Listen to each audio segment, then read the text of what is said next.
स्वागत आहे तुमच्या माझ्या आजच्या ब्लॉगमध्ये. तर ही तयारी कसली, तर ही आज तयारी होती पूजेची. ती कशाची ती मी तुम्हाला नंतर सांगते. परत त्याआधी फ्रेंच फ्राईज तुम्ही बघू शकता, मी अशा पद्धतीने बनवत असते फ्रेंच फ्राईज.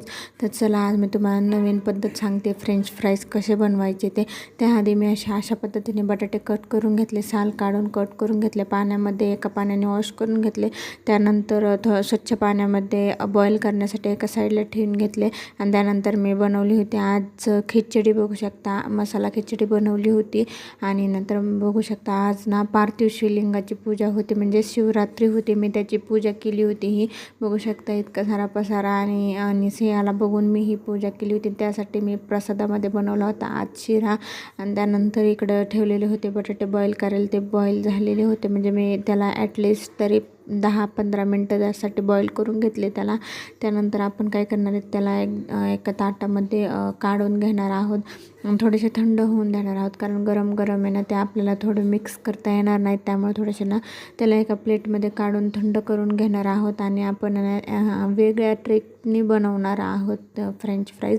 कुणी काय करतं, सिम्पल मीठ वगैरे टाकतं, पण आपण याच्यामध्ये टाकणार आहोत चिली फ्लेक्स, ऑरगॅनो आणि कॉर्नफ्लोअर टाकणार आहोत आणि चवीपुरतं मीठ टाकणार आहोत. बघू शकता तुम्ही मी अशा पद्धतीनेच बनवते आणि खूप छान लागतात. आणि कॉर्नफ्लोअरने ना काय होतं माहिती का, वरच्या कोटिंग आहे ना असे क्रंची टाईप आणि कवर पण क्रंची राहतात. आतून थोडे स्मूथच होतात, कारण ते बटाटा म्हटलं थोडं स्मूथ होतंच, पण वरून एकदम खाताना ना इतकं क्रंची लागतं. त्यानंतर ना तेल तापायला ठेवलं होतं आणि त्याला सगळं असं मिक्स करून घेतलं. मसाले नव्हते टाकले आपण, पण ते ऑरगॅनो वगैरे असं त्याला मिक्स झालं पाहिजे अशा पद्धतीने मीठ वगैरे सगळं चुळून घेतलं. त्यानंतर ठेवलं होतं मी तेल तापायला आणि त्यानंतर घेतलं बघा फ्राय करून. बघू शकता अशा पद्धतीने जोपर्यंत ते ना एकदम असं खडखड म्हणजे क्रंची वाटत नाहीत ना आपल्याला, तोपर्यंत मी त्याला आहे ना प्रॉपर असं तळून घेणार होते, जोपर्यंत त्याचा कलर चेंज होत नाही. त्याचा कलर चेंज होत नाहीत. आणि तुम्हाला जर मोठे उभे आकार करायचे असतील ना ते कट करून घेऊ शकता.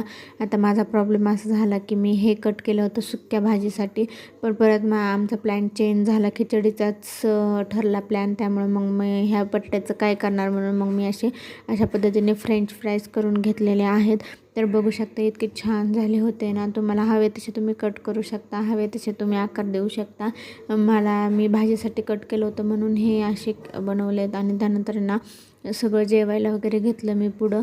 आणि ना आम्हाला टी व्ही बघूनच जेवायला आवडतं. बघू शकता तुम्ही ही टी व्ही. आणि ना प्रत्येक वेळेस